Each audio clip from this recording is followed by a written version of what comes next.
Ito ang isa sa pinakamahabang coastal road project sa Pilipinas dito sa Davao City. Hindi basta-bastang project ito dahil nasa 33 billion lang naman ang kabuang budget ng project na ito. Talagang sulit ang buwis na binayad ng ating mga kababayan. Mahigit na sa 17 kilometers ang project na ito at aabot pa sa 25 kilometro. Kasalukuyan patapos na ang Phase 4 area at ang inaabangan ng lahat, hindi lang ng taga Davao, ay ang Bukana Bridge access na merong 1.3 kilometers bridge patawid sa Davao River. At kapag nabuksan ito, mas lalong mapabilis ang takbo ng trapiko galing Cagayan, Bukidnon, sentro ng Davao, papuntang Davao del Norte at Davao Oriental.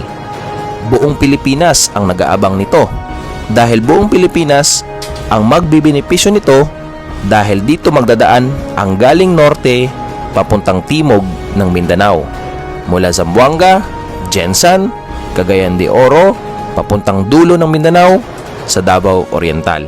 Ito na rin ngayon ang bagong attraction sa Davao City dahil nga naman sa ganda ng sunset at sunrise dito.